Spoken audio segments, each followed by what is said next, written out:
Queridos irmãos, queridas irmãs, então esse vídeo de número 37. Hoje eu acho que nós vamos gravar 2 vídeos apenas. Então, livro Nosso Lar, Chico Xavier, capítulo 4, O Médico Espiritual. Desculpe. Então aqui ainda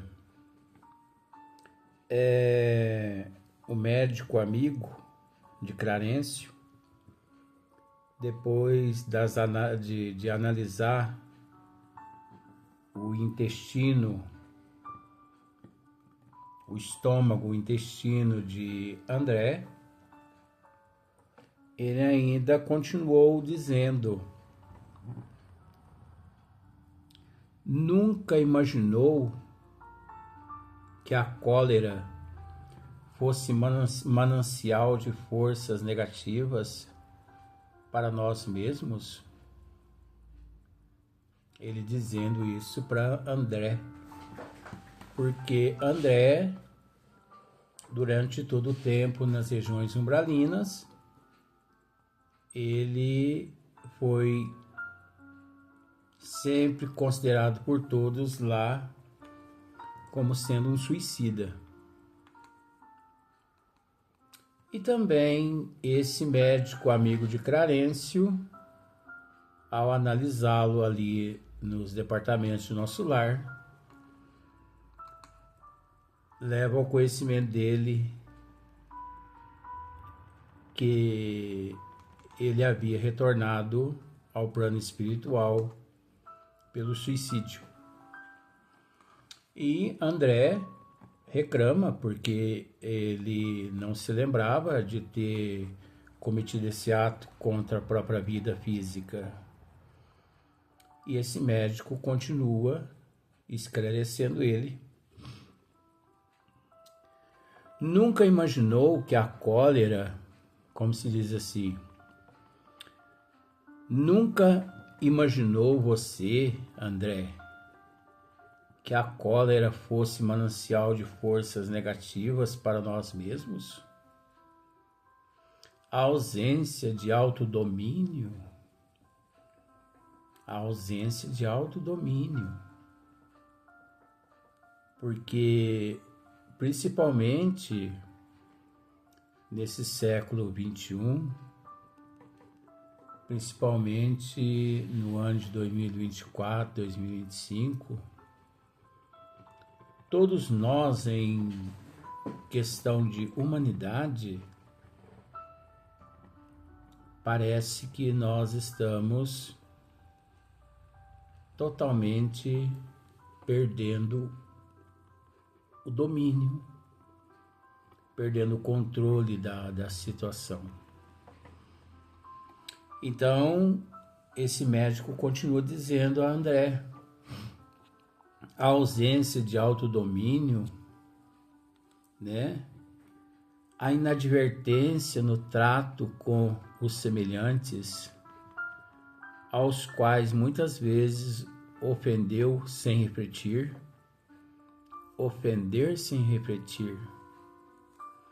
conduziam-no frequentemente à esfera dos seres doentes e inferiores.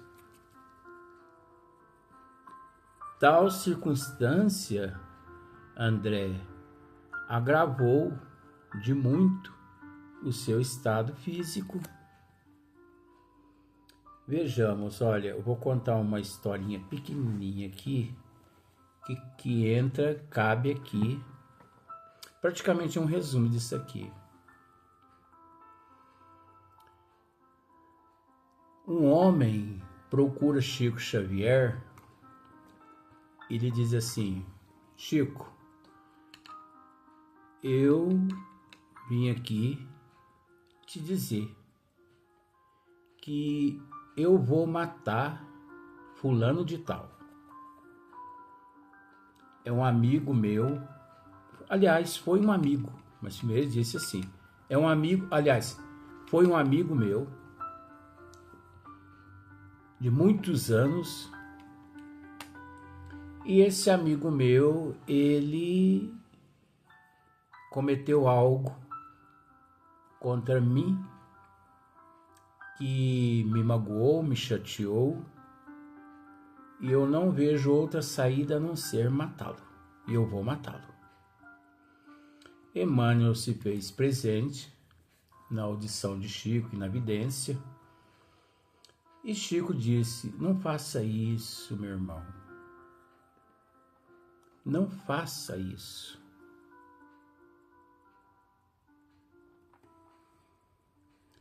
Você me perde porque não foi você que ele prejudicou.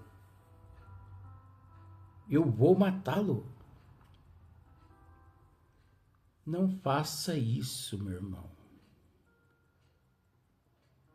Não faça isso. Só isso que Chico disse para esse nosso irmão.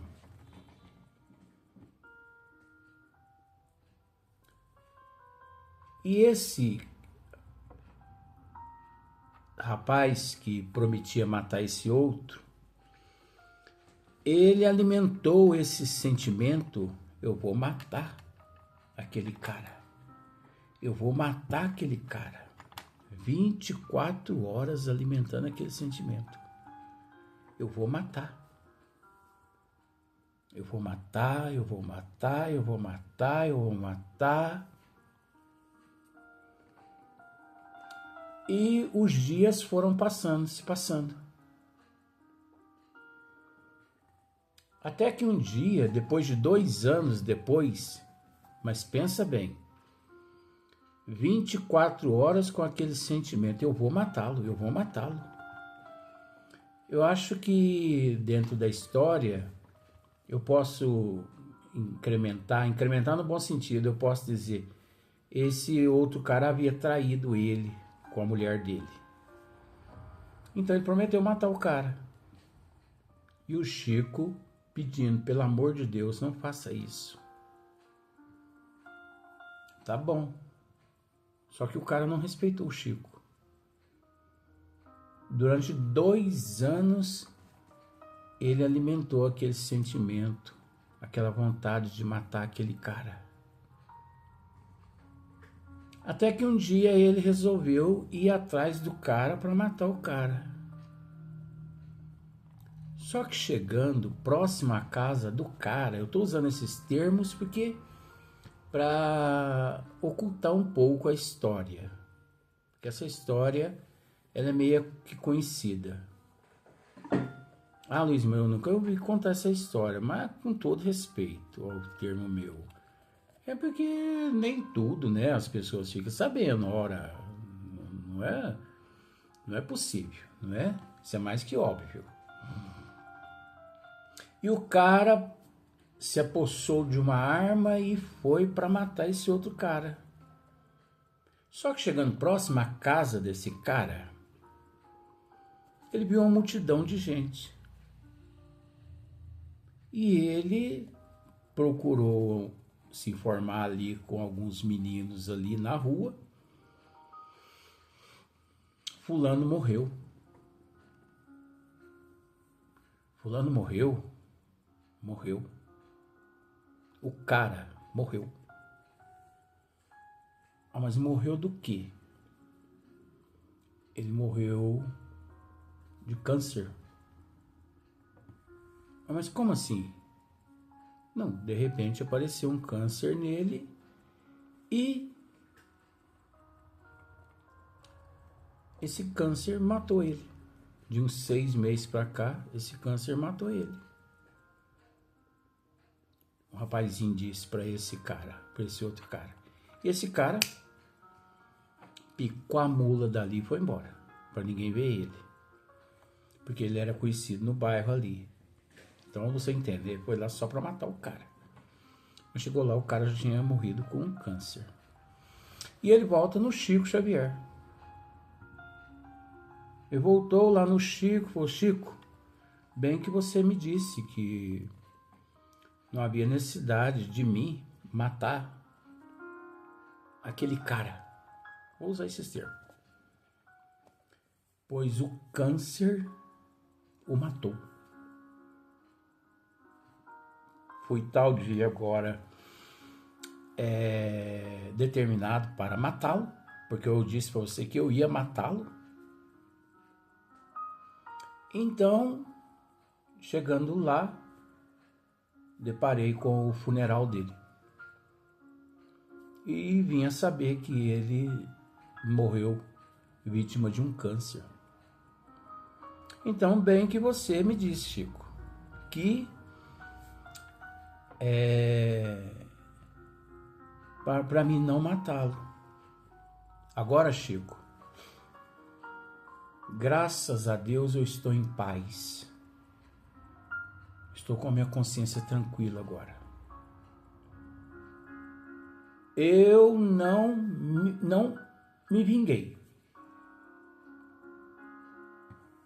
Mas Deus o levou. Aí Chico pegou naquela humildade dele, né? Falou assim, mas eu pedi para você não matá-lo, para você não fazer isso. Chico, mas eu não fiz nada. O câncer que o matou. E o Chico naquela, né?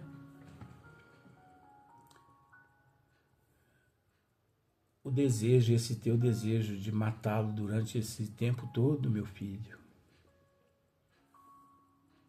enraizou-se no organismo espiritual dele, o teu desejo.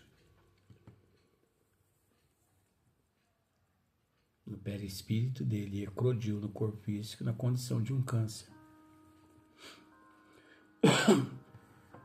De fato, você o matou. Não é te julgando, mas o teu desejo. A pessoa ficou desesperada. Você desconhece o poder do pensamento, meu filho? Eu pedi para você não fazer isso.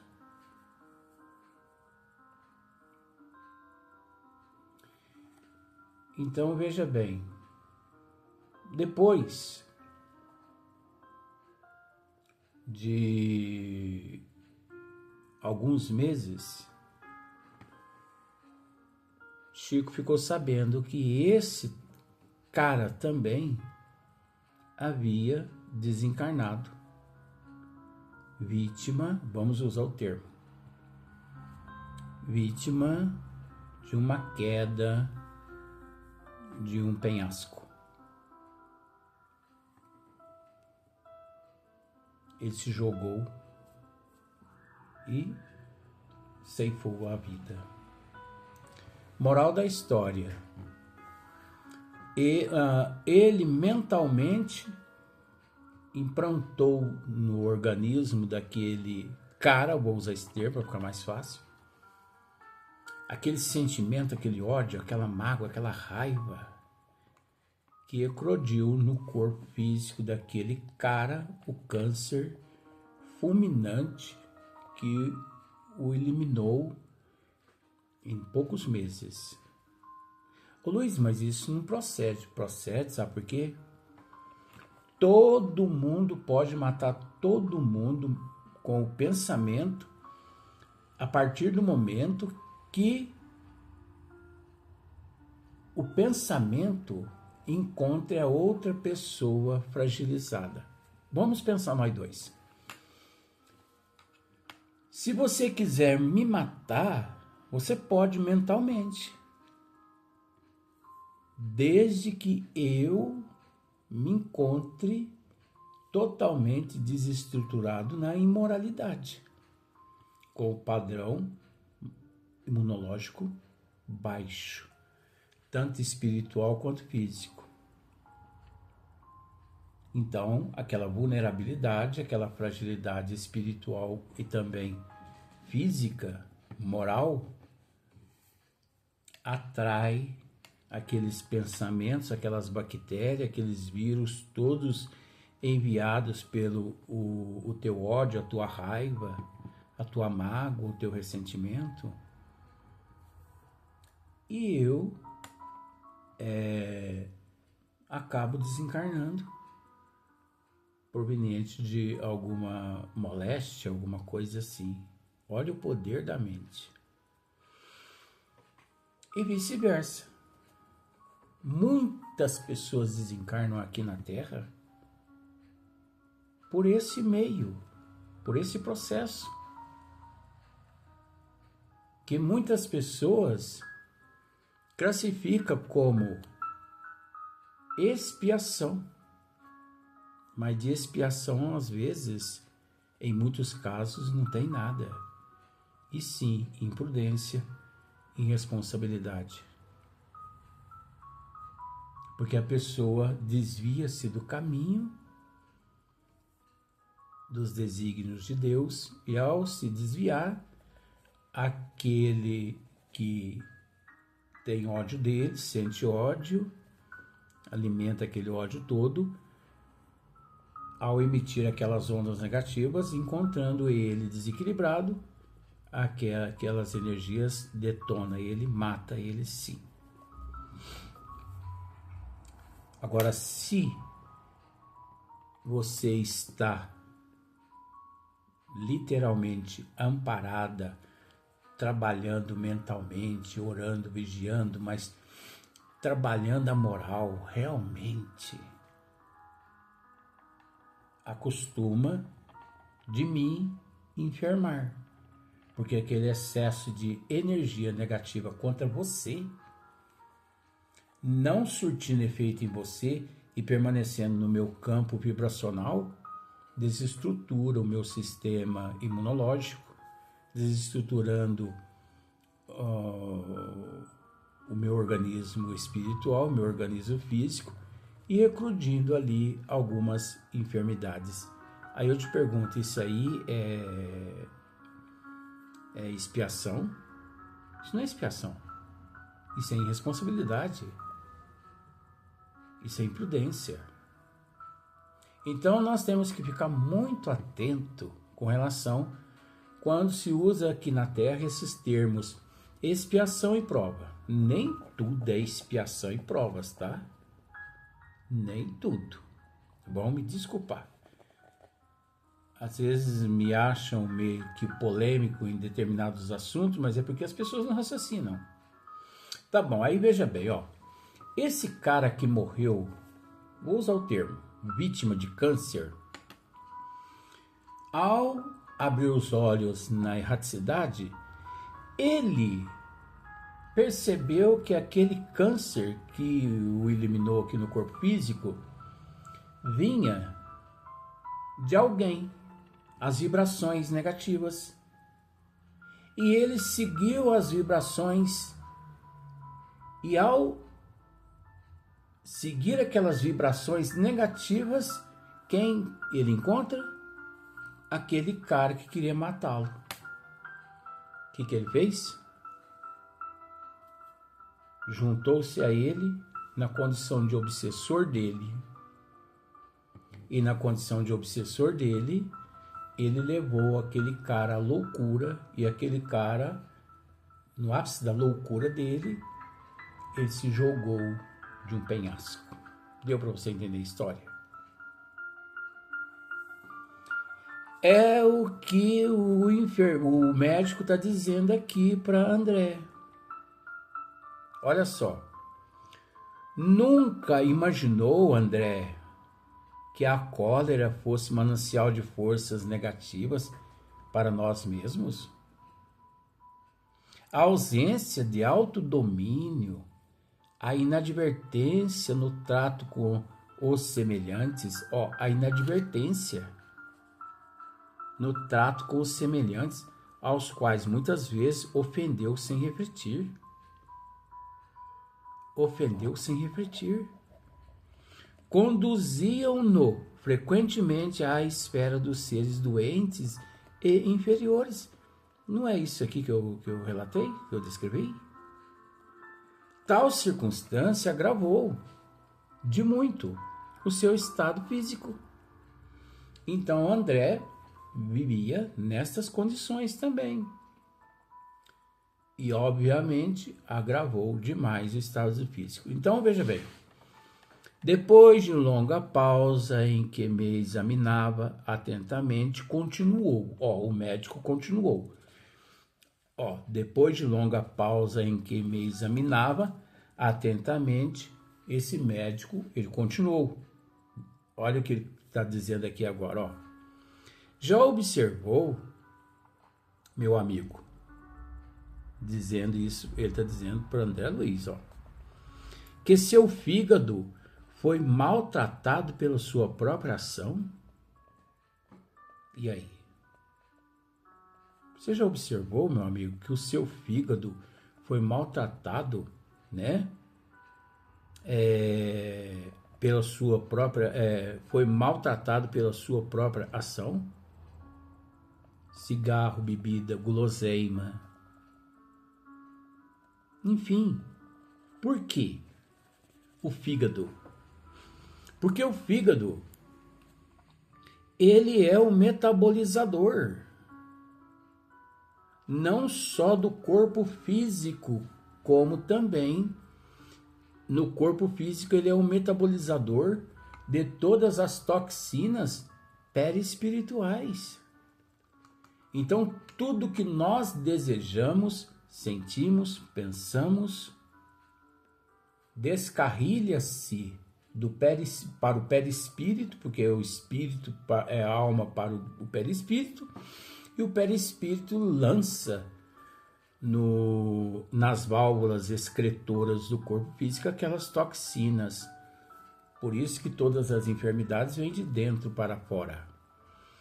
Então, o que acontece? Sentimentos, desejos, cobiça, inveja, ciúme, orgulho, egoísmo, arrogância. A alma lança no perispírito, o perispírito intoxicado intoxica o fígado da pessoa. Tem pessoas que dizem assim, nossa, mas eu tenho um problema de fígado terrível, eu não posso comer nada.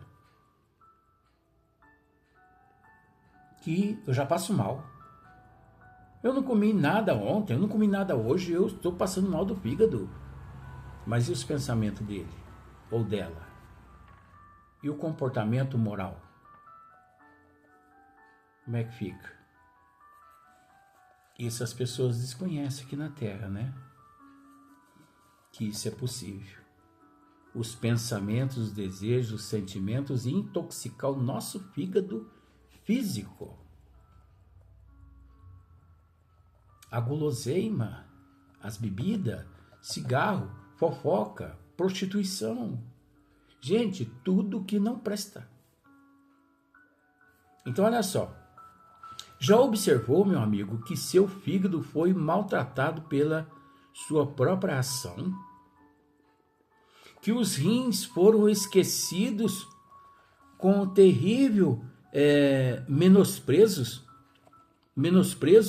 às dádivas sagradas? Os rins foram esquecidos. O médico está dizendo para André que os rins foram esquecidos com terrível menosprezo às dádivas sagradas. Porque os rins e o fígado trabalham em comum acordo. Um é metabolizador, o outro é filtro. Os rins é filtro. Então, tudo que o fígado metaboliza passa pela corrente sanguínea, passa pelos rins e é filtrado. E aquelas toxinas todas ali nos rins acumulam ali em forma de infecção nos rins, cálculos renais, né? Aí eles falam aqui na Terra que tem a ver com cálcio, excesso de cálcio, sei que tem, A gente respeita, porque é ciência, mas eles não sabem de onde é que vem esse transtorno todo nos rins. Eu tenho um amigo meu que todo mês ele tem cólica de rins. Vai ao médico e lá consta cálculos e mais cálculos, gente, mas nós já retiramos o mês passado. Já formou tudo novamente, tudo novamente. Mas não é possível. Aí faz exames nele, tá lá, totalmente desregulado o organismo dele. Então veja bem, os rins, ele é um filtro, que tudo que o fígado metaboliza passa pelos rins. Toda a toxina passa pelos rins. E depois dos rins, a válvula excretora, que corresponde bexiga, urina. Você já percebeu que muitas pessoas têm muita infecção de urina? Infecção de urina. Infecção de urina resume-se em toneladas e toneladas de toxinas negativas. É uma limpeza perispiritual. A pessoa é tão primitiva, a pessoa é tão negativa, ou foi primitiva, ou enfim, é uma limpeza que está sendo realizada. E por ser uma válvula excretora, está sendo eliminada ali através da urina. E como acumula-se esse líquido na bexiga, até, né, ser vazado, ser eliminado, então ali aquelas toxinas, ela detona com o sistema imunológico daquela região, e ali é onde acumulam-se muitas bactérias, muitos vírus, precisando depois a pessoa passar por vários e sérios exames médicos. Você imaginava isso? Infecção de urina, problemas na próstata, pólipos relacionado às toxinas no bolo fecal, nas fezes, toxinas acumuladas, espirituais, negativa, até aquela válvula excretora pôr para fora. Enquanto não põe, vai acumulando aquelas bactérias e destruindo o sistema imunológico daquela região. Vamos para o próximo vídeo da sequência desse assunto. Esse assunto é maravilhoso.